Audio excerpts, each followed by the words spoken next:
Howdy, folks.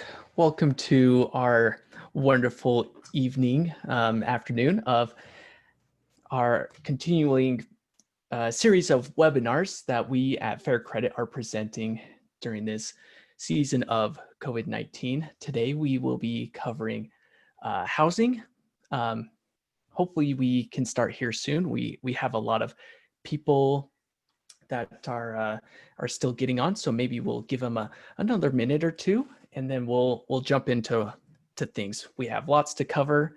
We have lots of helpful information, so hopefully you can take something away from what we learned today. Again, my name is Talon, and I will be kind of monitoring this this presentation this afternoon. So yeah, we'll give people another minute or two. But yeah, again, it's a bright, happy Tuesday afternoon. And so hopefully you're having a great day and can continue to have a great day, especially as we cover some of this information.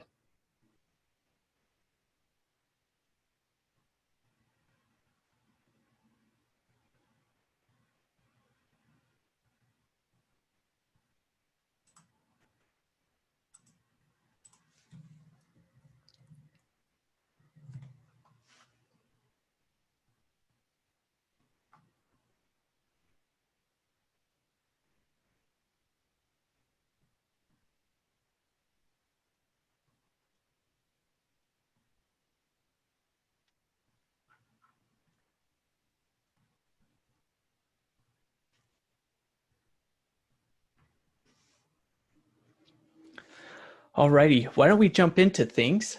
So why don't we get started? So yeah, here at Fair Credit, we are a nonprofit out of Salt Lake City, and our mission is to teach individuals and families how to manage their finances wisely to improve and sustain financial well-being.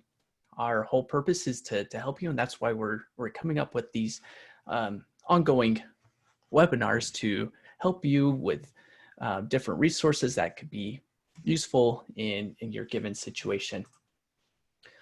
Some of our services that I'll cover real quick and then go over some things for today. We specialize in financial coaching, and many of you have experienced coaching with some of our different counselors and coaches. And so it's a great opportunity to meet one-on-one with someone to go over your situation. We have a debt management program that we offer that we can work with you to work with your creditors essentially as a middleman to help take care of those debts.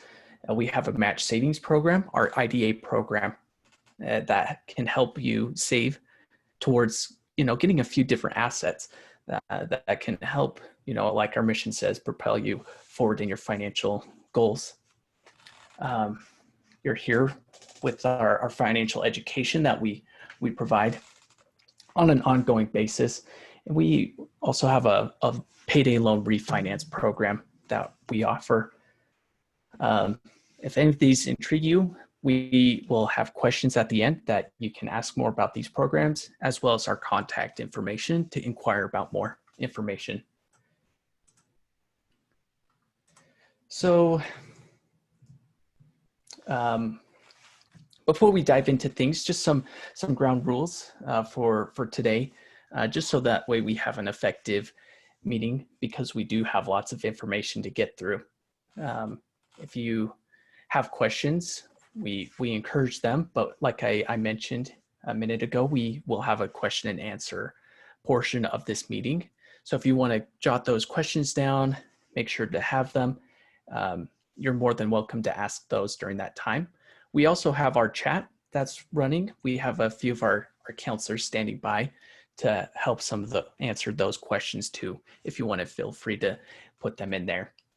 This is a recorded webinar, so if you want to keep your cameras off, just so that way we can respect yours and others' privacy. But yes, without further ado, thank you for being here, and let's dive into things. So, well, first here on our agenda, we have Mackenzie Walls. She is one of our financial counselors. She'll be talking about affording and sustaining housing during like this time, and talking about obstacles and solutions to those obstacles. So we'll first hear from her, and then we'll continue down the line. We'll hear from Heather Lester with Utah Community Action, followed by Kelly Walsh, and then Jamie Peterson. And we have so many different resources that we'll be covering today. Hopefully this will be helpful to you. And I'll go ahead and turn the time over to Mackenzie. All right, hi everybody. Thanks Talon for the introduction. So we are excited to be doing these monthly webinars, and this month our focus is on affording and sustaining housing. And the obstacles, I'm particularly going to be talking about the obstacles and various different solutions in which we can together come up with in order to make our housing situation more ideal. So in that regard, I wanted to start off by talking about affordable housing. Affordable housing is actually, as mentioned here by HUD, if a family pays more than 30% of their income for housing, it is considered a cost burden. The definition of affordable housing is 30% of your income. Now, recognizing that right now, and especially in the state of Utah, affordable housing is hard to come by, and a lot of housing for various different households is more than 30% of their income. Don't be alarmed or discouraged by that, as we know that right now the housing market is at an all-time high. Now, when your housing is, however, more than 30% of your income, here are some options to consider in order to make that more affordable for you. So the first one would be apply for housing assistance programs, in which some of those programs are going to be discussed later today by other speakers. Move in with family and friends that can help contribute to rent. So whether that's you move in with parents or with a sibling or friends, and help to pay a portion of their rent or mortgage. That is one way to help offset the cost. Or to share your rental unit, your home, or a room and expenses with a roommate, or to be a roommate. So to try and find a roommate, or to find someone else who might be in a similar situation and is interested in having someone else offset those costs. So there are some options to consider for how to make your 30% housing guideline more affordable. So now let's go over some of the obstacles that we find. So I listed out here 4 common obstacles that individuals have when it comes to finding housing or moving, and the expenses that come along with that. So the first one I want to discuss is insufficient savings. When it comes to moving, there's a lot of expenses that come along with it, as we all have probably a lot of experience in regards to filling out applications and the fees that go along with that, making sure that we have a security deposit. Sometimes they ask for first and last month's rent, and then of course any moving expenses that go along with that. The best recommendation or way to come over this obstacle is to plan and budget for a housing change. I recognize that sometimes those things kind of pop up and it's not very easy to plan ahead, but the best thing to do is to be able to try to create in your budget a way to be able to prepare for the changes that might take place. If you are seeking or would like help in planning and those kind of upcoming changes, or just budgeting in general, please contact us. We can help. As financial coaches at Fair Credit Foundation, that is one of our main focus, is to help people maintain and to discover what their budget cost is for them monthly. Another common obstacle that an individual has is an eviction. So they have an eviction on their record, which is making it difficult for them to be able to go and seek other housing. Heather Lester is going to later today speak, and she helps with tenant-landlord mediations, particularly at Utah Community Action and with the courts as well. But she can give a little bit of her advice in regards to those kind of situations. Or if you, for example, I'll have clients who will say, I know I have an eviction, I don't even know where it is or how much it is, like who I need to pay. Or maybe it's not even eviction, it's some other sort of small courts or judgment type of scenario. There is the Self-Help Center, and we'll make sure to give you some of the contact information on that. I actually have as a resource here in a few slides, that you can actually reach out by email, text, or phone call to them to find out and discover what those judgments and the amounts might be, so that you might be able to better understand the actions that need to be taken in order to take care of the eviction on your record. Consider renting from an individual landlord rather than an apartment complex. An individual landlord, somebody who might be renting their basement or renting out an additional property that they have, might be more willing to work with those individuals who might have poor or past negative history in terms of renting, versus an apartment complex where the system, you fill out an application online and it may just be automatically, rejected due to the credit score in which you typed in, or the credit score that popped up when they pulled your credit. So those are 3 things to consider when it comes to an eviction. And then another common obstacle is poor credit history. So of course, an eviction is going to be a huge thing, but poor credit history also might be a problem that you come across when you are trying to find housing. I highly recommend working with a counselor or a coach to improve your credit. We can write a letter to help you find your housing. Now, what I mean by that is if you're working ongoing with a counselor in regards to making an improvement on your credit, we're willing to write a letter saying that you are you are in a coaching process to improve your credit. And then we have a credit class that we offer monthly on our website, faircredit.org. You can find our credit and budget classes that we offer monthly, and you can sign up for that. We actually give you a certificate after the completion of the course. And I think a lot of people might think, oh, well, what am I supposed to do with this certificate? That's another proof that you could give in regards to the actions that you're trying to take in order to improve your credit. The last obstacle I wanted to talk about was an outstanding utility bill. When it comes to looking and helping individuals improve their credit, I'd say that one of the top 3 things that I find on a credit report in terms of collection would be medical, cell phone bills, and then also utility bills. So if you are rejected and you don't know why, one of the first steps that I would recommend is to pull a credit report to figure out what is showing on your credit report. Is there some outstanding utility bills? What is making your credit score the way that it is? Annualcreditreport.com is where we recommend clients to pull their free credit report. And they're actually advertising right now a great resource for all of us during COVID-19, where you can actually pull that credit report more often than you used to. It used to only be that you could pull one from each bureau 3 times a year. So one from Equifax, one from Experian, one from TransUnion. Whereas now you can actually pull one from each bureau. I believe it might be once a week.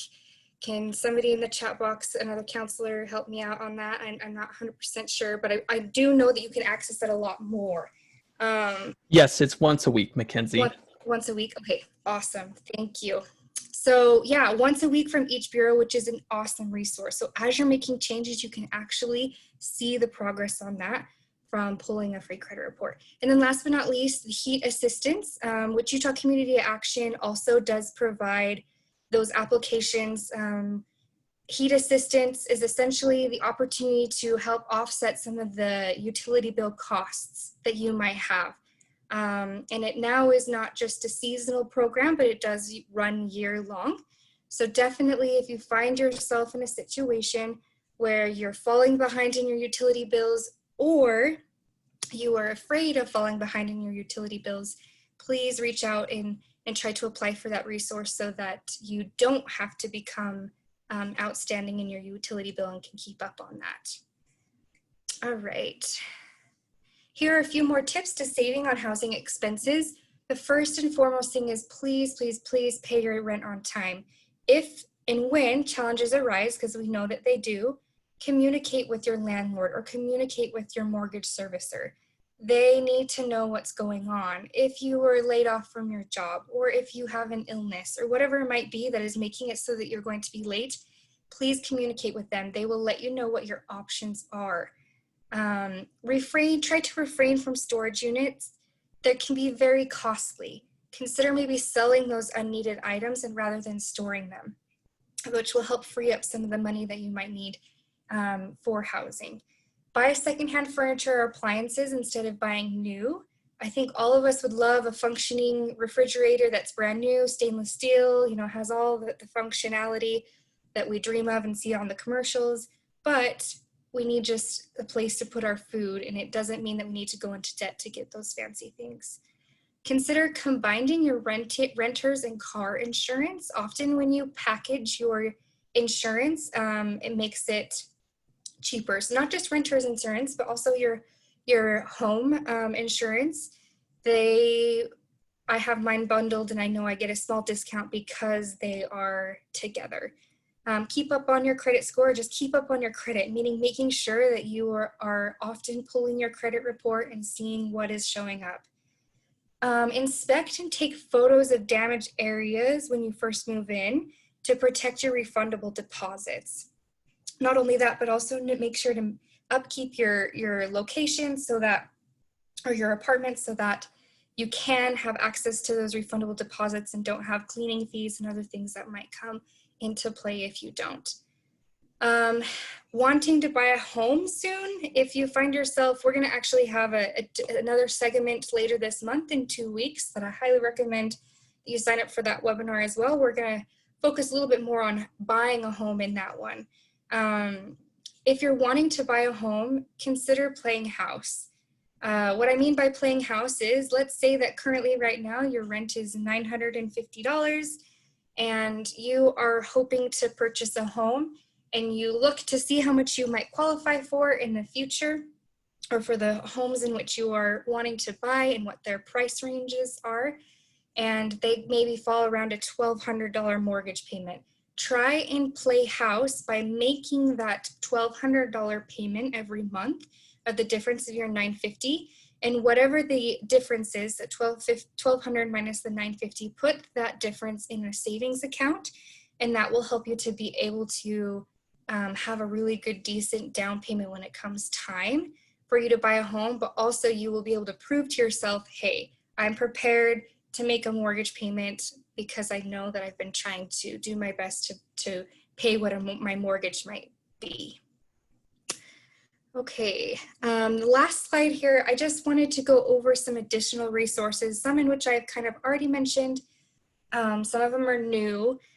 So I would recommend that you consider doing, if you have your utilities through Dominion or through Rocky Mountain, so for gas and your power or electricity, they both have programs, they just have them different titles: budget billing and equal time payment. So these are programs that would be available to you if you have been in your apartment or your home over a year, because what it does is it takes the average amount of what your bills were or your usage over the last year and divides that so that your billing, or what you are billed each month, is consistent, which makes it a little bit easier when it comes to budgeting, especially as we know during the summer months, some parts of our expenses are different versus the winter when maybe our gas is more. It really just depends on, your heating and cooling systems. So consider that. I know that my power comes through, not through Rocky Mountain, but through the city. And I was curious to know if my city offers a program like that. So I just typed it into Google And there it was. They do offer that as a option. So if you don't pay through Dominion or Rocky Mountain, but maybe through your city, look into that as a consideration. We've got the numbers there in the chat to both of those programs. All right, the other thing that I wanted to talk about is the self-help courts. I know I mentioned it briefly before. They have the opportunity, they don't represent you in court, but they do provide resources for you to help represent yourself, or to help you to be able to better understand the eviction or the judgment and the various things in which have been possibly granted. So you can call, you can text, or you can email. I have all three resources listed there. I will say that the call is going to be the most time consuming, because you're going to be waiting to talk to someone, whereas a text message or the email is going to be easier for them to just reach back to you when they are able to. The next resources I wanted to talk about is another housing expense that we find right now, which is internet, especially, you know, come last spring where a lot of the schools went online.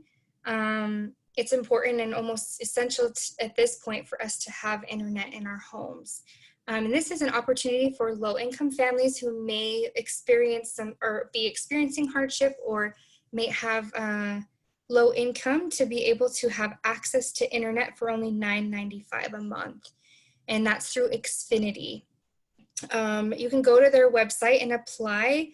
We've got the link there, and they have a common question and answer. So if you have or Q&A questions in regards to the program, that if you aren't sure if you qualify, or if you aren't sure in regards to whether or not, if they accept the fact that even if you have delinquent accounts with them, you know, what the status might be, you can go to their website to find out more. Here is the resource for the application for heat assistance that I spoke of. You can apply online or by mail, and that information can be found there at utahca.org/heat-program. The last thing I really wanted to mention is, for more housing resources, please visit 211utah.org or call 211. I know that there are a lot of housing resources out there. If you find yourself late one month, or if you're afraid you're going to be late and you're looking for a 1 month housing assistance, rent assistance, please reach out to them. They will be able to give you specifics in regards to your area, and as well as your income bracket and all of that. So thank you so much for joining our section, or our portion. We're going to now turn the time over to Heather Lester with Utah Community Action. So thanks, guys. All right, there we go. Can you hear me? Hello? Yes, we can hear you. Yep, thank you, Heather. Sometimes the button's tricky. So, okay. Well, I hope everybody's doing really well. Thank you for allowing me to be part of this and help to maybe navigate all of the information that's out there that makes everybody's head spin. So there's a lot to go over.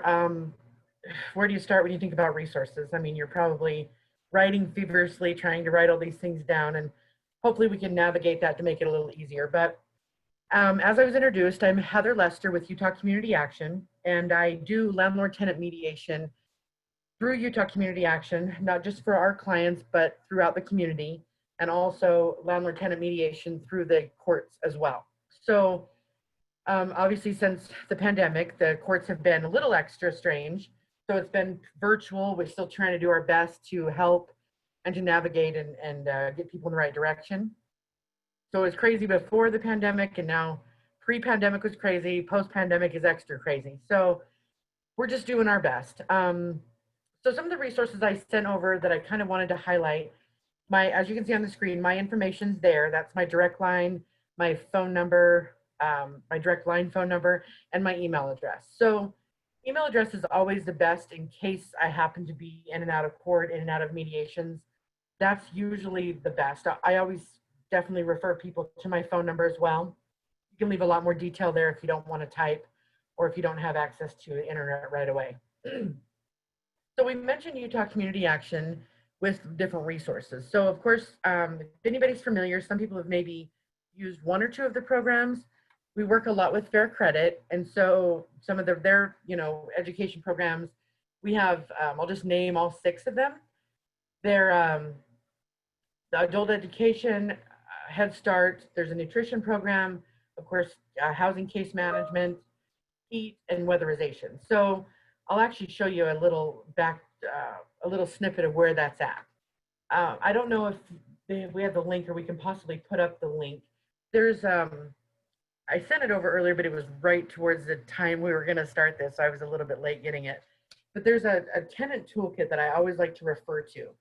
So whether I'm helping folks mediate, or I'm just in court as a representative, or I'm actually doing some tenant education stuff for landlords or tenants, we use this tenant toolkit. It's actually found on the Utah Housing Coalition's website, and it's called a renter's toolkit. Is there any way we can get to that toolkit real quick and maybe pop that up?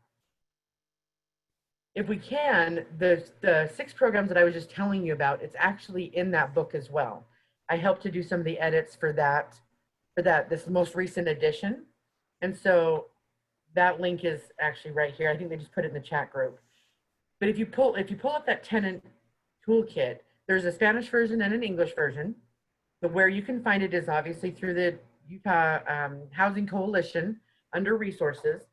But like I said, I believe it's in here. If we pull that up, there's all kinds of information in there. It's not just budgeting. It's not just figuring out your finances. It's a lot of court processes as well.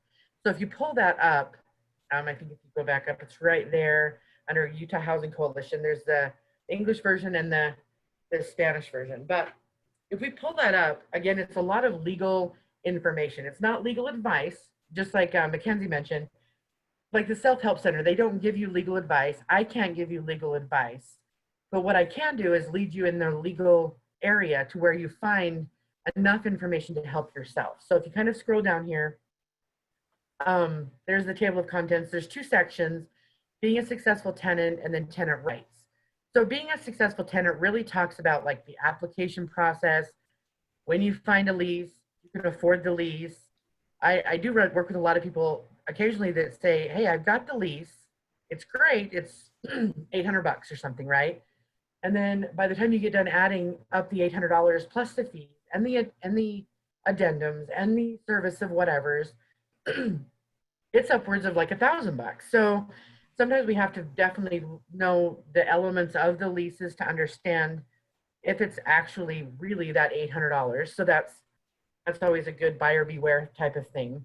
But being a successful tenant is not only knowing what you're getting into, but understanding that it's a legal document, it's binding, and then how you can get out of it if you need to, how to basically, what am I trying to say? How you can get, number one, get out of it if you need to. A lot of people have came and said, hey, I just got to get out of my lease. I'm not working. The pandemic's got me unemployed.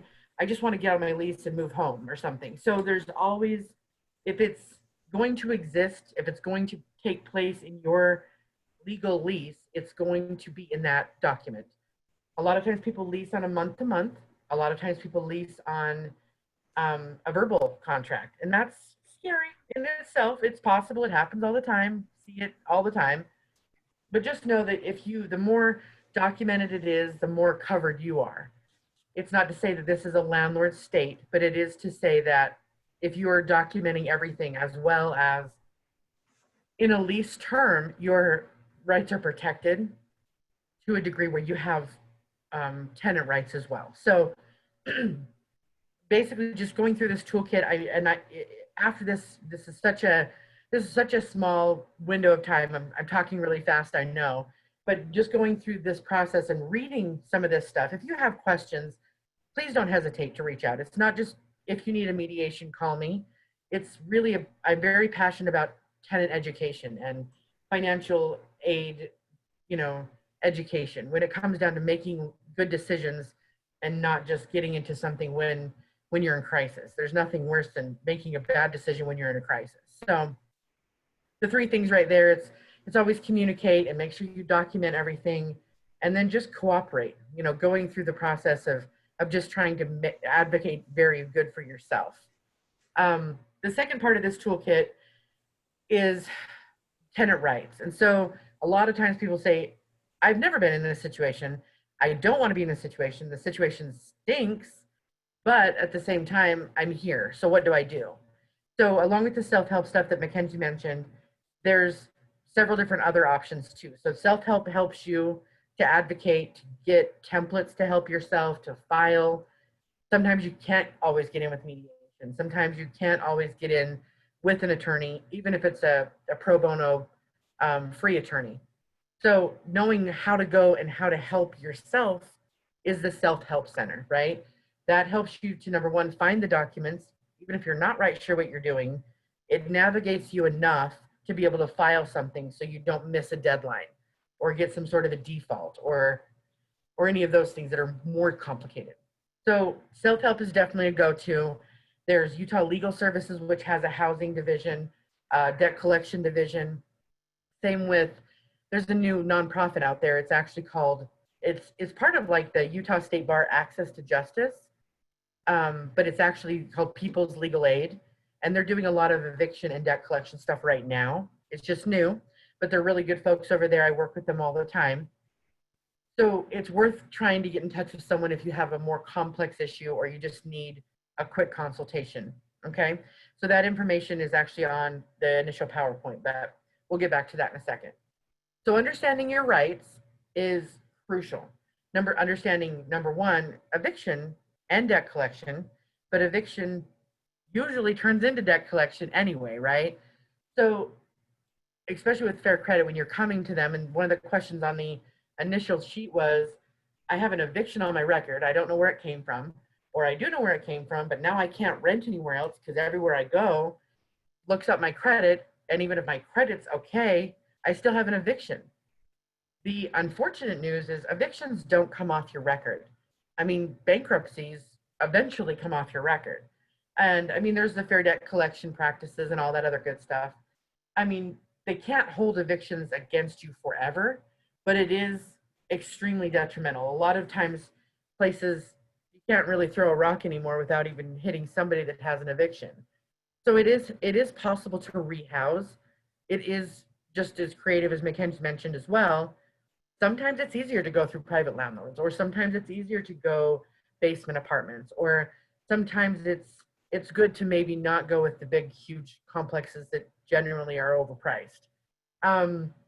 It's a hard market right now. There's not enough. I'm not going to say there's not a lot, but there's not enough affordable housing.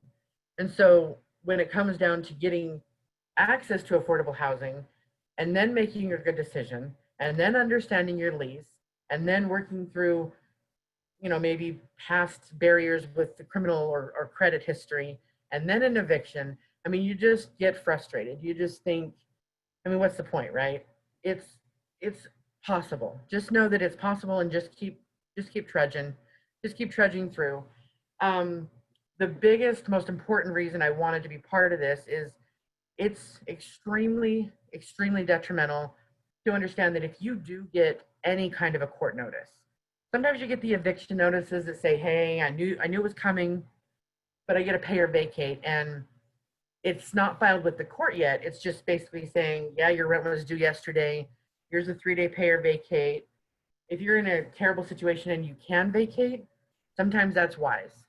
But if not, and you still need to stay there or want to stay there or feel that you have a legal defense to stay, and I'm going to slow down when I say this because I've been talking 100 miles an hour, but any notice you get from the court, I don't care if it's eviction, I don't care if it's debt collection, a doctor bill, a hospital bill, anything, even not housing related. If you get something that says complaint and summons and you're given and served it by a process server, anything that requests your response or requires a response within a period of time, it is absolutely crucial, absolutely, and I'm going to repeat myself again, are absolutely crucial that you respond to these notices with the court. You don't have to go through a law school in 25 minutes. You don't have to do anything really fancy. You can handwrite it if you want to, as long as you get that in the court within the time specified, because it is unfortunately miserable and quite scary when you get them, let alone when you don't respond, because you get what's called a default judgment. Never a good time. It's very hard to get them set aside, which isn't impossible, but it is another situation where likely you will need representation by an attorney. Getting something reversed is a lot more difficult than getting something answered to initially. So maybe you're not familiar with the lingo, but the default judgments are where garnishments start, right? I was living somewhere, I moved, I had damages from that, there was rent that I still owed, they're coming after me. They send me a notice, I don't get it, or I don't respond to it, I get a default judgment. 2 or 3 months down the road, I'm now getting garnished from something that is following you. It's going to continuously follow you, right? So if you can respond to it, it doesn't mean that it's going to go away, but you have a right to respond to the court, to the person that's actually filing this action against you. There's a lot of, and I'm doing air quotes here, which I'll spare you the visual, but there's a lot of magic that can come when you're responding to something, because it shows initiative to them, to yourself, to the judge that says, I don't have a resolution. I don't have any money. I'm not working. I'm trying my best, but I'm here. I'm present. I know my rights, and I just want to figure this out. A lot of times there's late fees and interest and potentially like treble damages and things that can be waived in the instance that you show up and you try to at least advocate for yourself. A lot of times people just give up and assume maybe someday it'll go away. And as you pull your credit reports and things that happened 5-6 years ago, it's never pretty when you look at the final total. Something that started out as maybe $2,000 is now upwards of $8,000. So if I can just spread the word and empower however many people, even one person at a time, to respond to any legal notices, it really will benefit you in the future, okay? So I wanted to give you the toolkit. That's at the end of this toolkit, there's a resources section. And then you'll also see Utah Community Action's colorful pink, blue, and whatever flyer at the end. That's just showing all of our programs, income restrictions, stuff like that.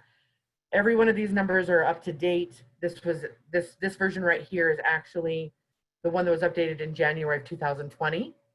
So it's all brand new, fancy, and updated. So the Spanish and the English versions are here.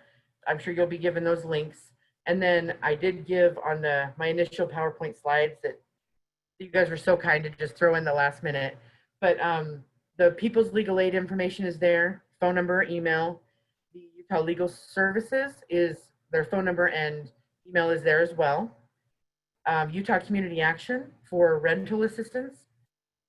Right now, whether you're stably housed, sort of stably housed, there's a lot of pandemic, current post-pandemic stuff that's going on with funds. So we always want to talk about resources, how to access resources. I do send a lot of people to 211 on a regular basis. Sometimes 211, when you call them, can be extremely overwhelming because they're giving you resource after resource, kind of like what we're doing right now. But resource after resource, I like to sometimes go on the app or sometimes go on the online to look up all the different things that you need, because I don't think anybody ever calls maybe 211 with one crisis. They usually have 2 or 3 one's built on the other crises going on at the same time. Maybe it's a food thing, maybe it's a heat utilities thing, maybe it's a rent thing, maybe it's healthcare, who knows. But you can answer all of those multiple questions with different resources through 211.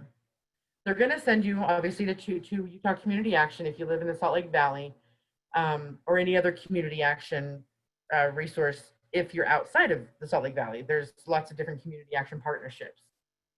So for COVID specific stuff, in that PowerPoint that I sent over, there's a sheet there.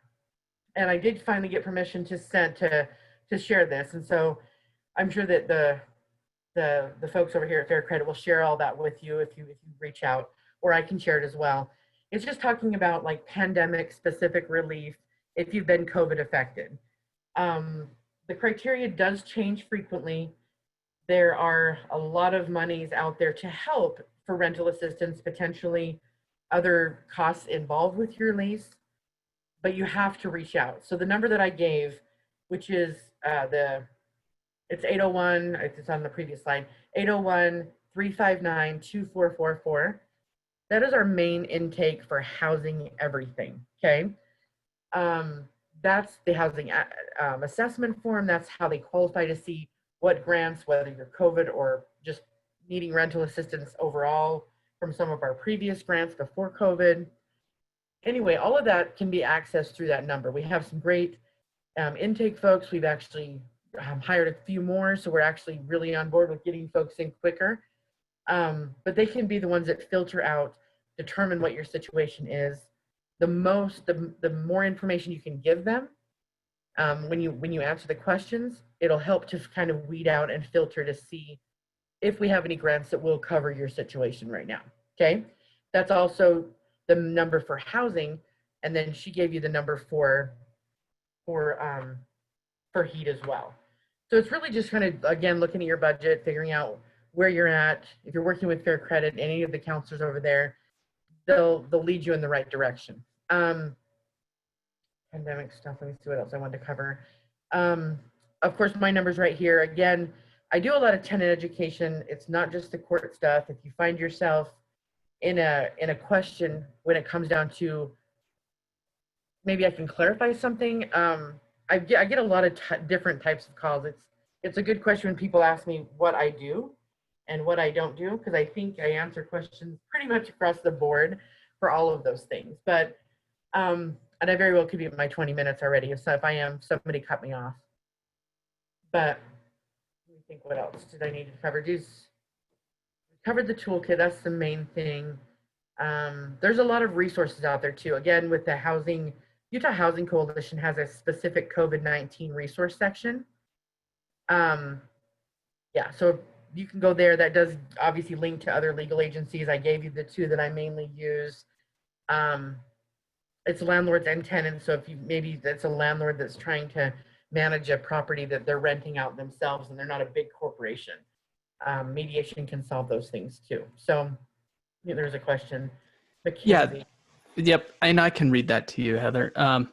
Are your tenant classes still being taught right now during the pandemic? So we kind of paused a little bit because we didn't really know how to pivot those. We were doing them once a month. But what we've been doing is we've been giving this virtual toolkit, and then we've been doing like a survey. We go through and answer 12 questions.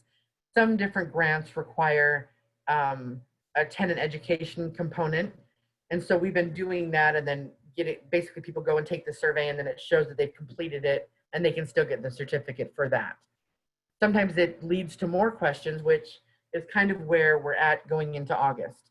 So what we're probably going to do is we're going to do it through this. It's going to be kind of like a Zoom. You guys beat me to it. So kudos, I'll follow your lead.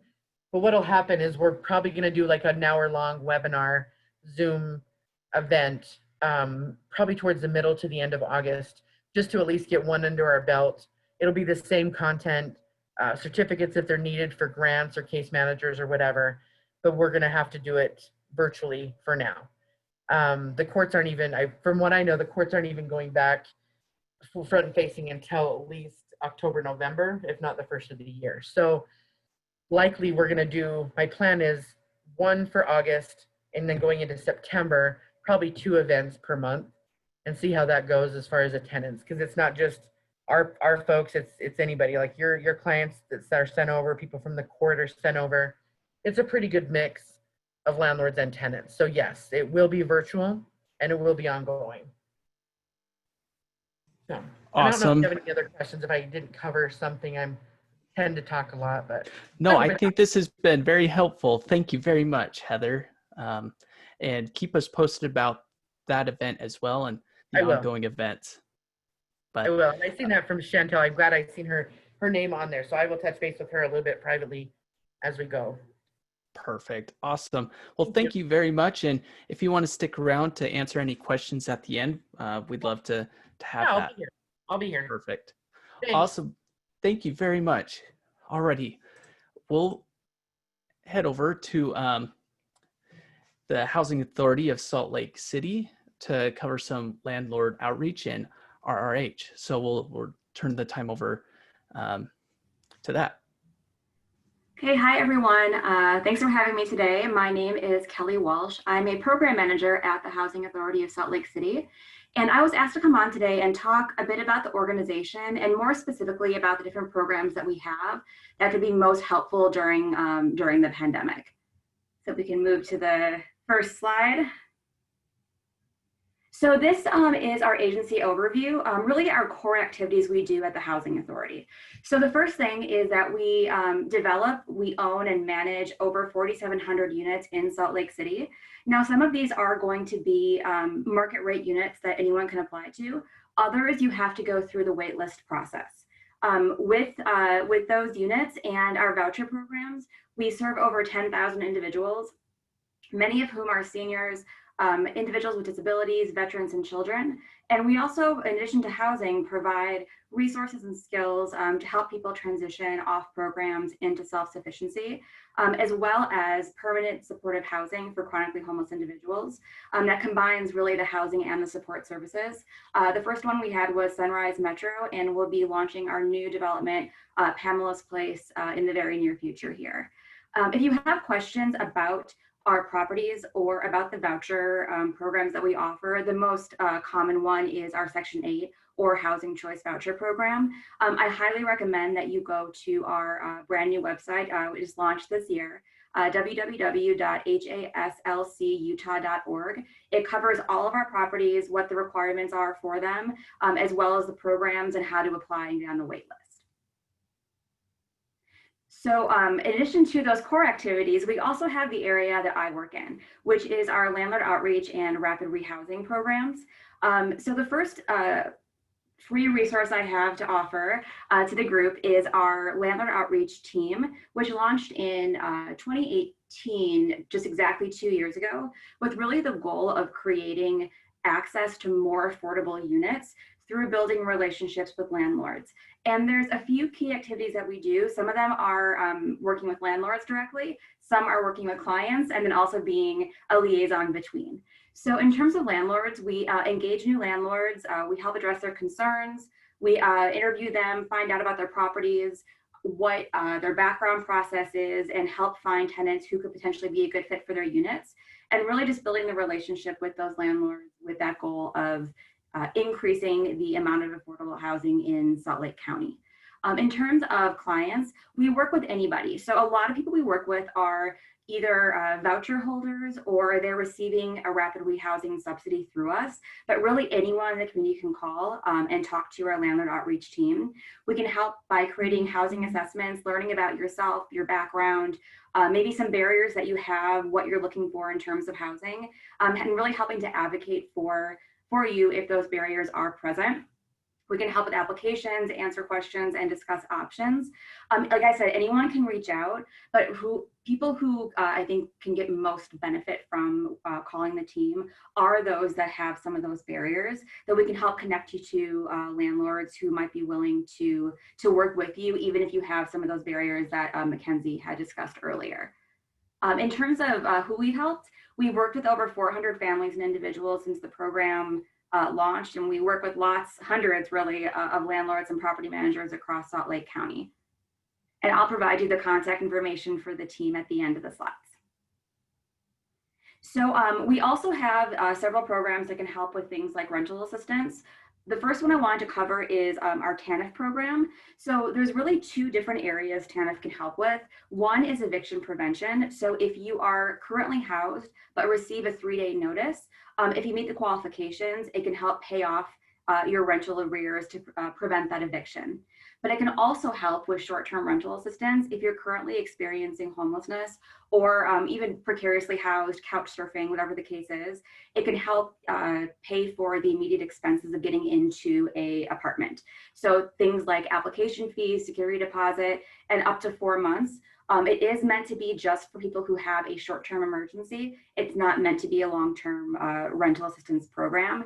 Now we can pay up to 4 months, but typically it's less than that in terms of the families that we work with.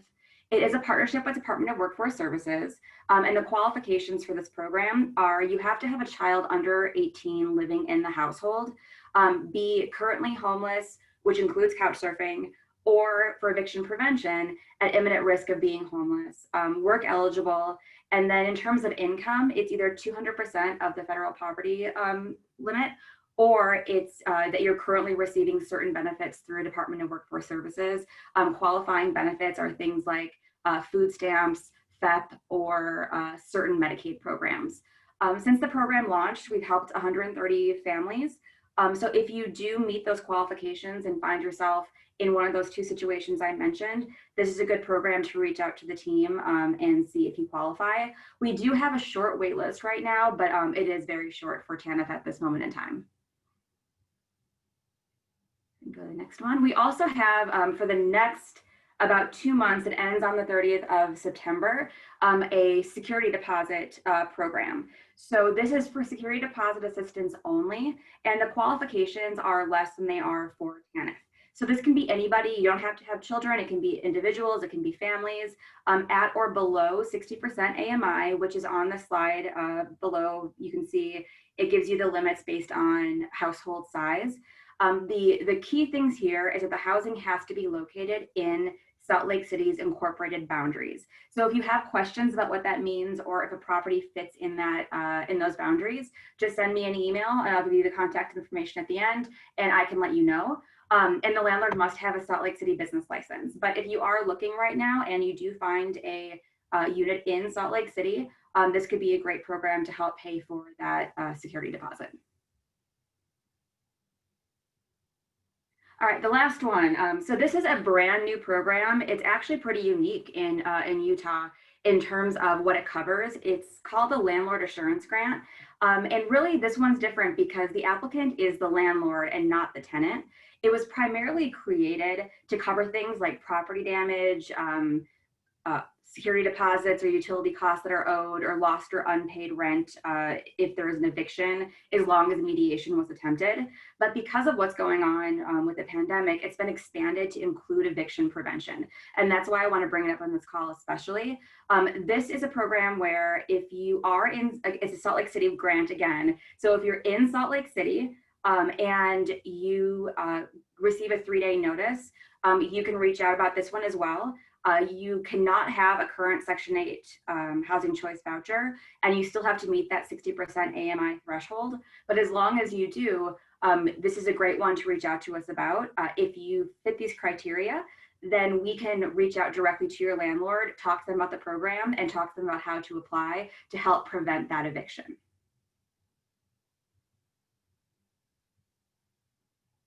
So it looks like there is a question here of, do I know if these types of grants in other areas besides Salt Lake City? So yes, in terms of grants, there are different types of grants offered by different organizations. It just so happens that 2 of the ones that we have are just for Salt Lake City. There's other grants from other organizations that are going to be able to cover the entire county. Or if you're outside the county, there's going to be more localized support potentially. I think because there are so many grants going on, if you have a question, just reach out. And if we can't help you, we can always refer you to someone, like Heather had mentioned earlier. We can refer you to the programs that might be a better fit. And then this one, another question is the ones that landlords can apply for. So this is the only one I am aware of in Utah right now outside of the landlord assurance program that's available specifically for Section 8 voucher holders. There is one that's Utah State offers that can help with some of these same costs for the Section 8 housing vouchers, which is why the Section 8 housing vouchers are excluded from this grant. But yeah, so if you have any questions in terms of wanting to get some assistance in your housing search, seeing if you qualify for rental assistance, seeing if you qualify for security deposit assistance, this is the best email to reach us at. My team is myself, 2 landlord outreach specialists, and a case manager, but we're all on this email. The most effective and efficient way to reach out to us is just by emailing us at landlordoutreach@haslcutah.org. And we always get back as long as it's the business day, same business day. Awesome. And that's all I had for everyone. I'll stick around for questions though. until the end. Perfect. Thank you so much, Kelly. Really appreciate all that you're doing for the community. And these are awesome resources that can really help a lot of people. So thank you. Alrighty, now we'll turn some time over to Jamie, and she'll cover a little bit more about affording and sustaining housing, especially during this time. So Jamie, I'll turn the time over to you. Thank you. Hello, everyone. I am Jamie Peterson, and I work with Neighborworks, and I am a housing counselor, and I help homeowners as far as to avoid foreclosure. And so for a lot of people right now, given the pandemic, they may be struggling to make their house payment, or they may have been able to reach out to their servicer or mortgage company, whichever you'd like to call them, and get on to a forbearance. But things are changing every day because, of course, no one really knows where this is going to go. So just kind of wanted to introduce myself a little bit. If we can go to the next slide. Okay, so I'm a HUD certified counselor, and I've been working and doing modifications for the past 12 years. The average percentage of clients that receive modifications nationwide is about 64%. With Neighborworks, we're right around 75 to 80% modifications submitted to the servicers. Next slide. So, and how can we help you if you've gotten a forbearance and or if you're facing something? So the programs that they have come out with that is just recent are, they're now calling them, of course, the COVID-19 forbearance, which that starts out and it's a 3-month thing at a time. So they'll give you a forbearance to where you don't need to make your house payment for 3 months.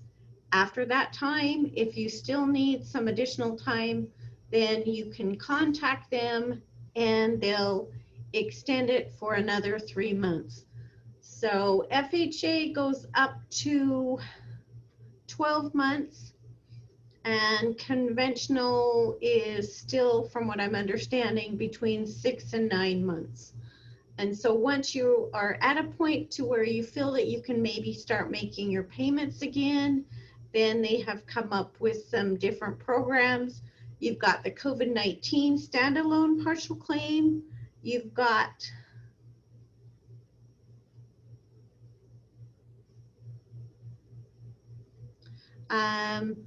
the COVID-19 owner occupant loan modification, or you've got the combination of the partial claim and loan modification. And then we also have programs available, or there's also programs available for non-occupant borrowers, meaning maybe it's a rental home, and because you were affected as a landlord, then there is a non-occupant programs that are available as well. So for borrowers impacted by COVID-19, the natural, you basically needed to be current as of March 31st. If you were not, then there are other options that are still available for you, meaning it would just go into a regular modification program. Next slide. Okay, so Neighborworks, we work within the state of Utah, so we can work with you on obtaining a mortgage modification. What does the modification do? Basically, with the COVID-19, the modification is to either roll in your past due or put it to the end, and that's what a partial claim is. And to try and get all of this in a short amount of time is going to be really hard. So my best suggestion that I've got for anyone that may have questions is At the end, I will stick around for the questions, but also my contact information will be at the very last slide. Don't hesitate to call me. We can get through everything and I can explain to you in more detail everything that is out there. But I just wanted everyone to know that may be struggling to make their house payment or that did get into the forbearance and you don't know what's next.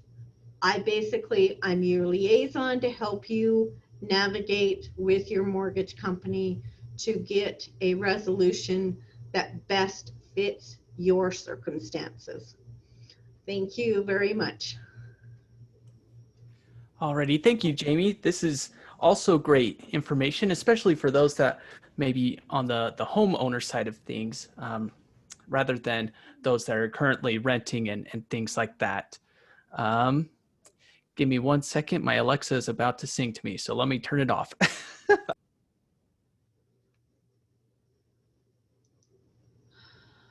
It likes to play it's 5 o'clock somewhere because we are at that 5 o'clock hour. And so we'll turn some time over to Itzel real quick for some questions and answers. But before we do, this is our information at Fair Credit. You can reach us here and we'll go ahead and also put our different calendar links in there. So that way, if you do want to sign up for an appointment, you can do so.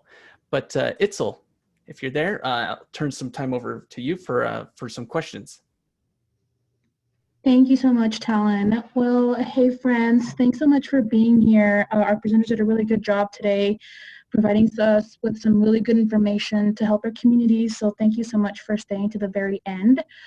So yeah, I'm here to help with the questions. But before we start, we are on social media. So feel free to follow us on Facebook, Instagram, and Twitter. You can also reach us through there. Any questions you might have will be redirected to one of our coaches at the office. But yeah, any questions we have besides the one that we got from Heather here. So Heather, in regards to getting the slides emailed out, if you just email us at faircredit.org, we will get that to you. Okay, sweet, thanks. And then let's see here. Perfect. Yeah, so any questions, we're open up to answer any questions you may have. I actually have a question for you, Heather. I had a client who just paid off some, I want to say, they're not really rental damages. Does that stay on your record for a while, or is that something that can get removed? So it's not really rental damages. I think it was fees of something. It wasn't really like, it wasn't rental damages, but it was more like different fees. I don't even know, but he was able to pay them all off. Yeah. And he is on track to, getting a new apartment, but he's worried that it's going to hinder him from finding an apartment if that shows up on his record. So there's a chance that it may, and so it depends on. It's a real tricky gray area where it could show up as a debt collection from a previous property, or it could have been an eviction where they had fees and then it still shows as an eviction. So the main thing is whoever he paid it off to, whether it's the landlord or the attorney or both, they need to follow up with them. What I always recommend, especially now with people trying to rehouse as soon as possible, wherever they paid it off to, if it was a landlord or the attorney, then they need to get a letter basically saying this is done, this is paid off. And then the attorney is supposed to get this dismissal through the court. The problem that's been happening is people aren't actually like sealing the record. Like the tenant actually has to drive the sealing of the record. It's a new thing. It's not foreign, but it's just a lot of people haven't done it. And so the dismissal will sit there, but when you run the I'm going to rent from you reporting agencies, whatever, there's many, for short of butchering the names of them, but you know what I'm talking about. It might not be a credit bureau, but it's an actual like rental something. So anyway, it'll still show as an eviction or a debt collection there because they don't update that. They only go through the court system. So if it shows dismissed, it's still reporting as an eviction. So number one, they can get that letter showing that it's satisfied and paid, or they and get something through the court showing that it's dismissed, but yet not sealed yet.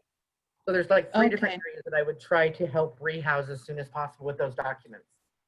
Perfect. We have the letter, which is good, that shows that he paid it off from his landlord. So I think we're good on that part. Now it's just getting push it, because they can either they can remove it themselves from there. Okay. The tenant can go through. If it wasn't filed with the court, then they can actually just call and do a dispute on their credit bureau with it if they have the amount and the letter. Okay. So there's several. Okay. We can talk a little bit offline about it, but there's a couple different Perfect. to try and get them rehoused quicker.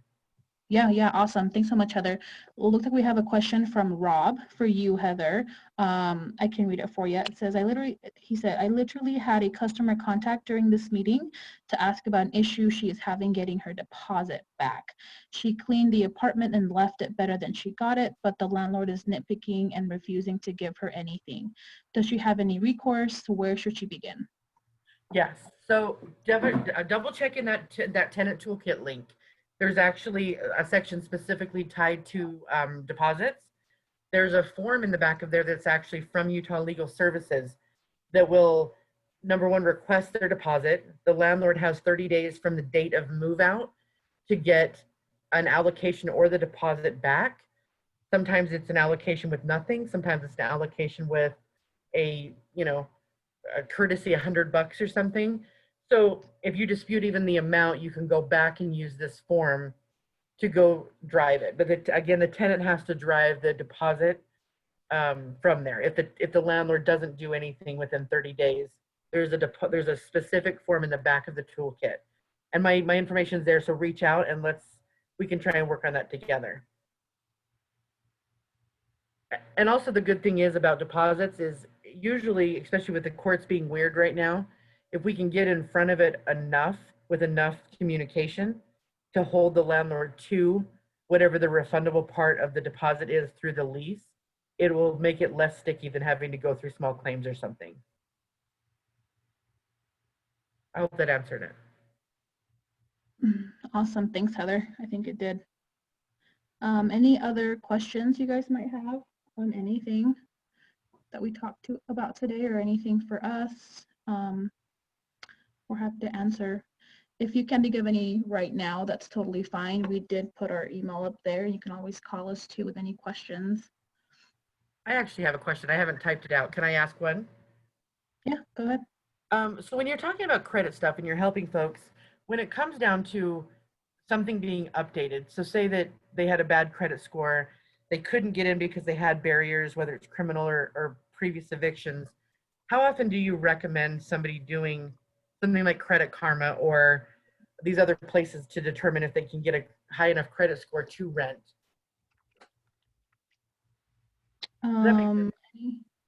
Kind of. Any of the other coaches understand that? Sorry. I can reword it to make it less wordy. Yeah, go ahead, Heather.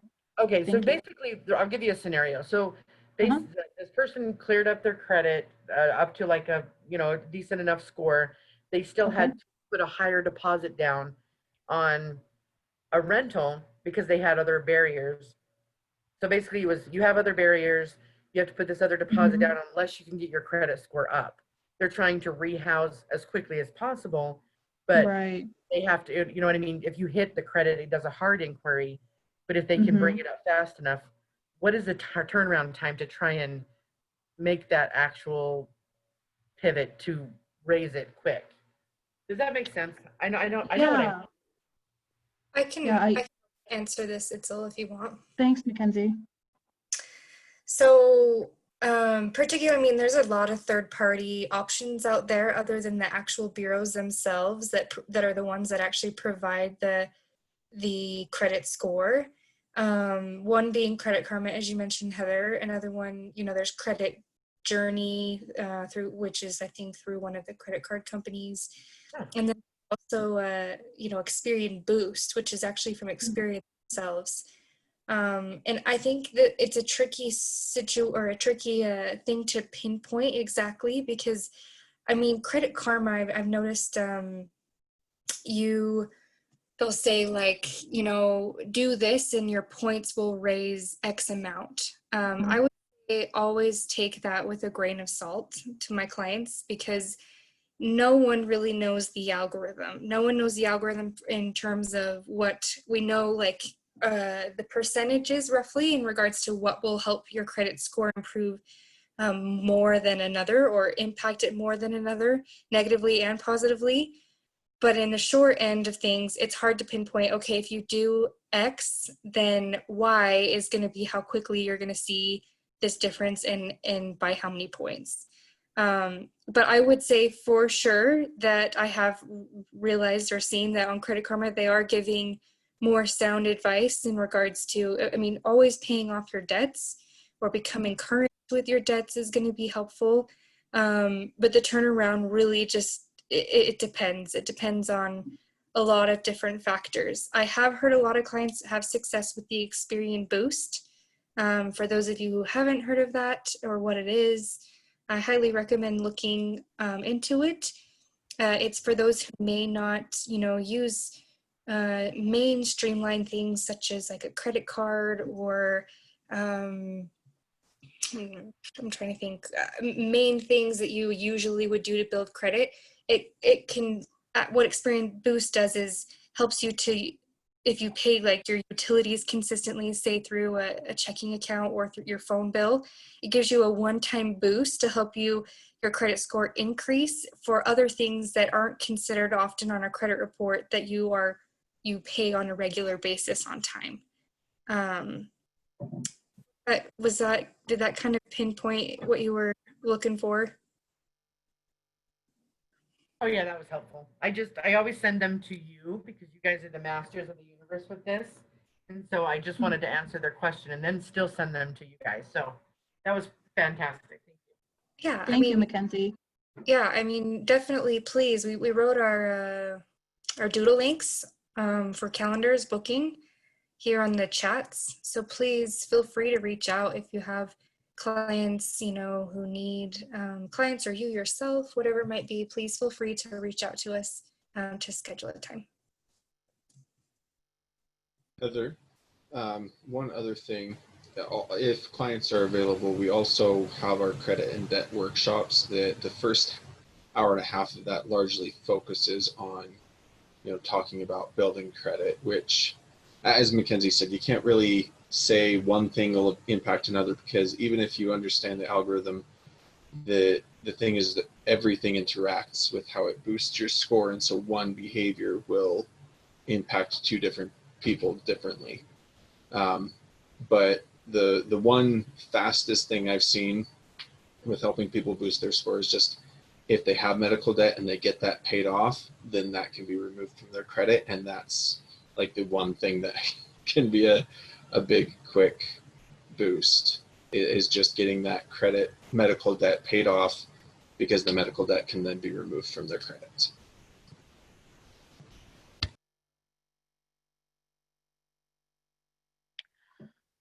Awesome. Any other questions you guys might have?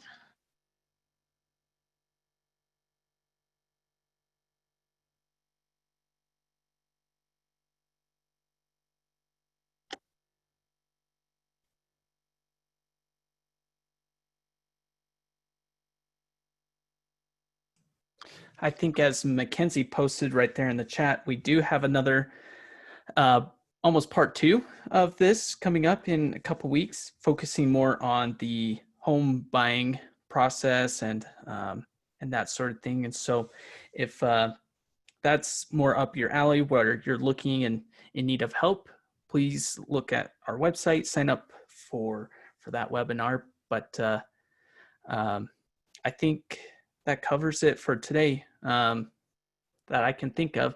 There's the link actually right there to the Zoom meeting. And so coming up here in a couple weeks. But thank you for your attendance today. Thank you, Heather, Jamie, and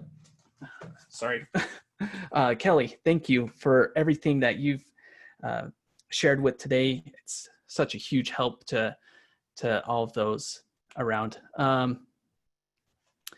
Let's see, Jeff has a question real quick. Oh, perfect, Mackenzie, thank you. You're on top of it.